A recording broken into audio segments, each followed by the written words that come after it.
आपकी नौकरी हो थी 50,000 की और आपकी 80,000 की नौकरी हो जाती है, तो don't you think it is good? Of course it is very good. जो बंदा 1 लाख कमाता था यंत्रा पहनने के बाद अगर वो 2.5 लाख कमा रहा है महीना, don't you think it is a miracle? Actually it is. कितने लोग ऐसे हैं जो कितना भी काम कर ले उनका नेम फेम नहीं। And you never know, sometimes हम तो बहुत छोटा एग्जांपल दे रहे हैं, सैलरी डबल करने की बात कर रहे हैं। ऐसे भी लोग हैं जो करोड़ में खेल जाते होंगे। बिल्कुल बिल्कुल काया पलट हो जाता है वो। लोग मुझसे पूछते हैं एक ही दिन में पैदा होने वाले हर व्यक्ति का क्या किस्मत एक जैसी होती है? It's a very good question, literally. और मैं कहती हूँ बहुत कुछ सेम होता है, ठीक है। इट टोटली डिपेंड्स कि आप किस नंबर पे पैदा हुए और किस एटमॉस्फेयर पे पैदा हुए। अब 11 अक्टूबर को अमिताभ बच्चन जी भी पैदा हुए, 11 अक्टूबर को बहुत से लोग पैदा हुए होंगे, ठीक है। Amitabh Bachchan is born with a silver spoon in his mouth. Yes. पिता हरिवंश राय बच्चन, तेजी बच्चन, दोनों ही एक अपनी पहुंची हुई एक शख्सियत थी, ठीक है। पैसे की कोई कमी नहीं, कुछ नहीं। और अगर अमिताभ बच्चन जी उन रिसोर्सेस को लेने के बाद वो अपनी एक ऊंचाई, अपनी एक पहचान बना पाए, और कोई सड़क का बच्चा जो सड़क पे पैदा हुआ है 11 अक्टूबर को, ठीक है, उसका पिता उसको कपड़े भी नहीं दे पा रहा है, और अगर कुछ समय बाद वो बेचारा किसी तरीके से जीवन जीते जीते अपनी एक छोटी सी परचून की दुकान भी खोल लेता है, तो क्या उसकी किस्मत अमिताभ बच्चन से कम की है? इट टोटली डिपेंड्स ऑन आप किस माहौल में पैदा हुए हैं, कितने रिसोर्सेज के साथ पैदा हुए। क्या कर्मास भी डिपेंड करता है? कर्मास पे बिल्कुल डिपेंड करता है। हमारे कुछ डेट ऑफ बर्थ ऐसी है कि उन डेट ऑफ बर्थ पे पैदा होने वाले लोग अपने पुराने जन्म के कुछ डेप्थ्स लेके आते हैं, उन्हें हम कार्मिक नंबर बोलते हैं, ठीक है।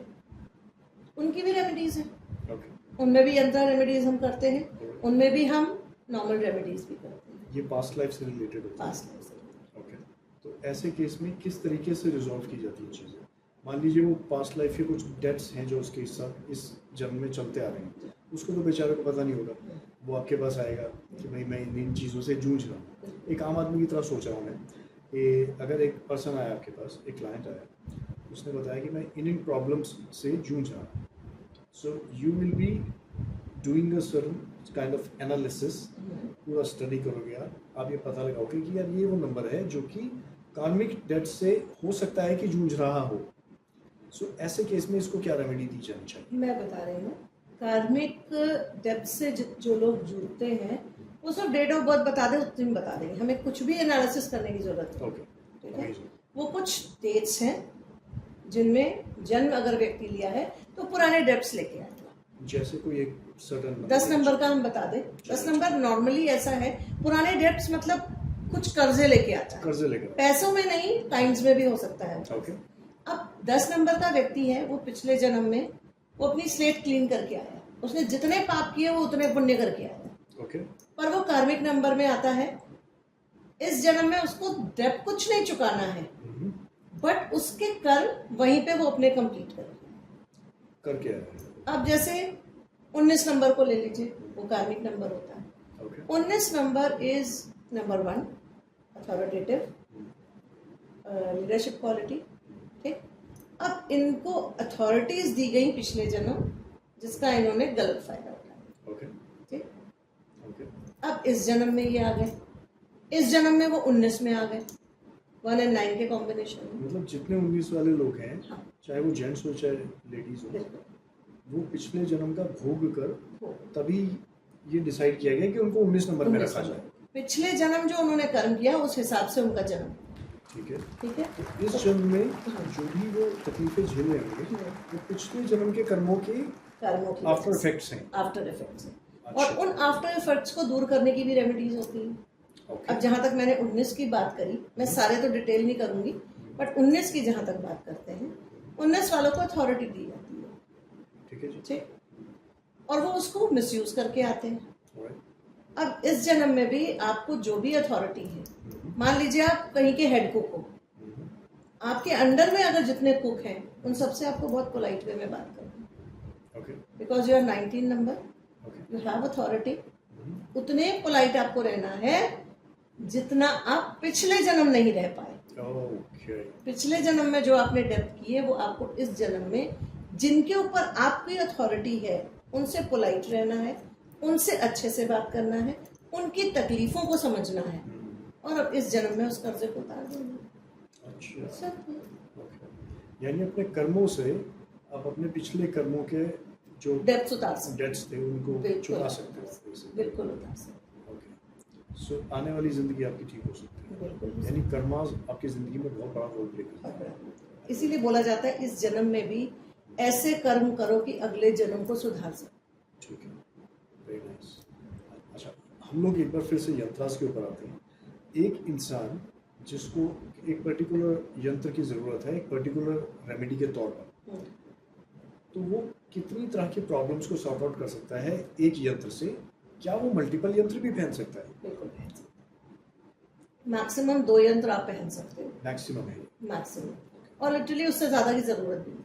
ज़रूरत नहीं पड़ती है ऑलराइट आपकी लाइफ में अगर आप स्ट्रगल कर रहे हो, ठीक है लिटरली कोई डेट ऑफ बर्थ ना हो किसी की, ठीक है जी कोई बंदा आया मेरे पास, मैम डेट ऑफ बर्थ नहीं है ठीक है but I am struggling too much, alright ठीक, काम नहीं बन रहा, 90% काम हो जाता है, 10% पे रुक जाता है, घर में लड़ाई झगड़ा चल रहा है, झगड़ा झंझट चल रहा है, पड़ोसियों से दिक्कत हो रही है, कोर्ट केस हो रहा है, ओनली एंड ओनली यंत्र इज गायत्री यंत्र, पहना दो बिना सोचे समझे पहना,